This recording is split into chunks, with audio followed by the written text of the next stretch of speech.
Right then, as with most stuff, I've jumped the gun and already started stripping down after Weston. I did mean to film all this to put on here, but I've ended up not, so that's brilliant. I've got the engine out. I do that using GD lift, wooden bar and 2 straps. Clutches out.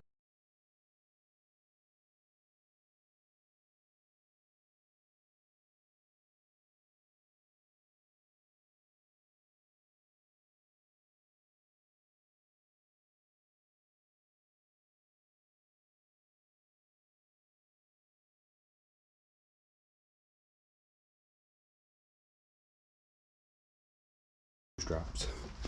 Clutches out, got an STM secondary in it. So this was the race bike for this year, and it's just finished Weston, which is a beach race, so it does need a full strip down after, because although I have cleaned it twice, still sand everywhere. Manages to get in absolutely every place you would not even think of. So I think it's a bit of prolonged damage, this one, but a bit of aftermath, if you would. Got a split on the aluminium front end here, a bit wonky.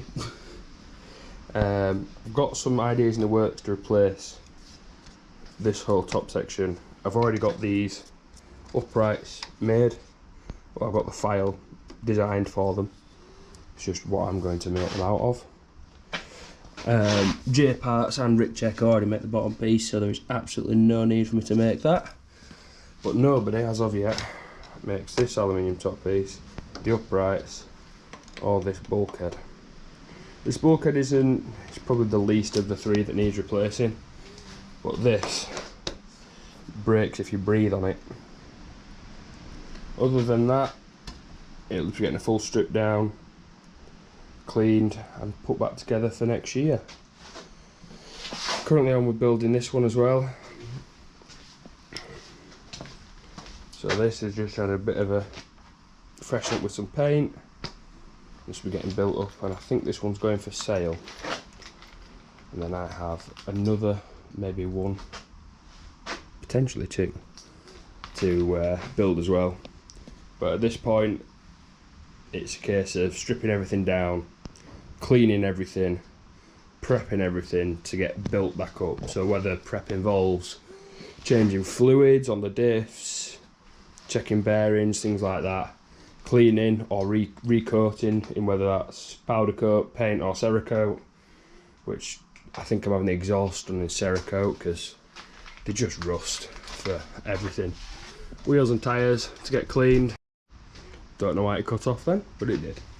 So more wheels and tyres galore. Time-lapse camera. So these were absolutely essential for the beach. These helped loads for the 1.5 laps I did. But I'd really noticed the difference with the sand paddles on the back. Could definitely get some better traction. It did help me get unstuck as well. So ultimately, what ended my Weston, pull up a chair, is this. So I'm not sure how we've done it, but that is a track rod end. And that track rod end should have a pin in it or a ball with a socket on. Now if you can see that one, ball and socket through the pitman arm, we double nut them just to keep them extra secure, and there's just a ball there and double nuts on top. So that has pulled out of this. Let's see if we can, I'll cut this off in a minute and show you. Here we are, set of snap nose pliers, just pulled it straight off. Yeah, clean as day, gone. There doesn't look to be any real damage in the joint. So it must, what I think's happened is because we've raised the shocks for Weston for that ground clearance, because on the beach ground clearance is key.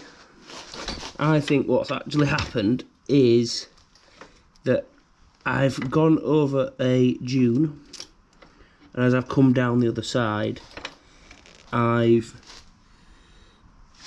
had the wheels turned potentially, or the shocks have compressed up that much, and it has caught, maybe it's just sheer luck, it's caught on this A-arm tab here as they've compressed fully, and I believe that has kept the track rod down, the track rod down up at this side, but then this end has come up higher and it's forced the ball out of the joint, I think.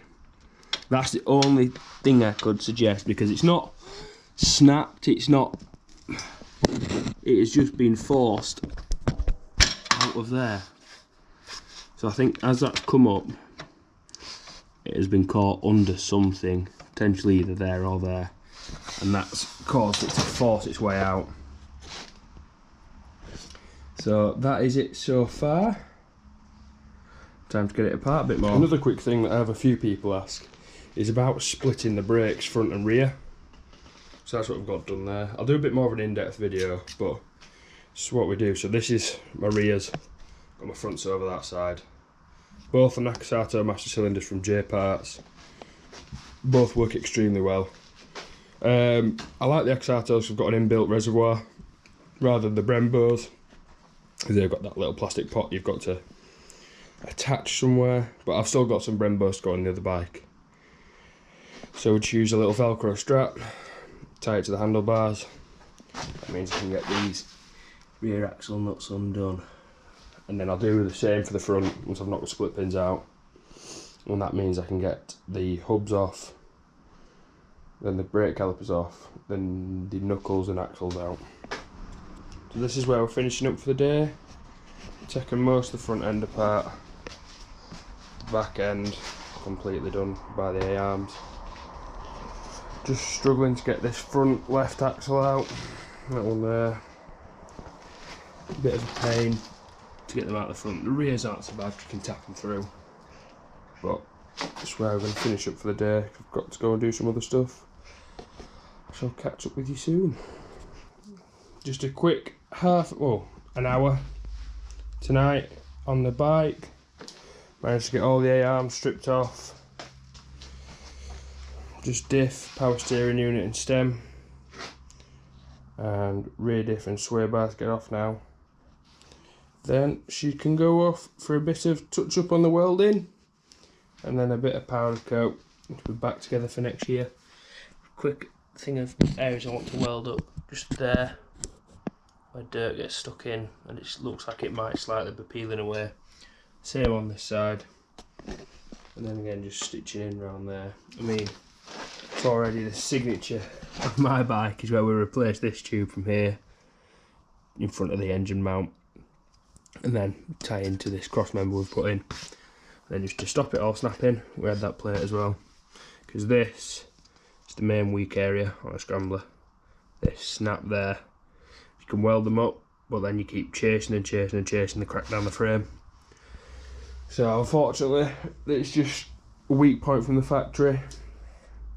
I mean, unluckily for us, it's not as easy fix as the Can-Ams, where they have two straight frame rails that are square box section, and a lot of the Can-Am riders just slide a thick wall piece of tube down those, and it strengthens the life out of that frame.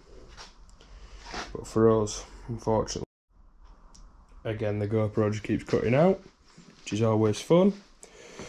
Other than that, just front end, rear diff to get out, and off and away she goes. Oh, I've cleaned this twice, and there's still sand on from Weston. That's why it's always important to fully strip down your bikes after Weston. Showing off all the secrets here. Front shock strut brace. Got a few ideas for this front end this winter. Hopefully shave some weight off and make it a bit stronger. Well, I say stronger, just less braking, maybe not stronger. It doesn't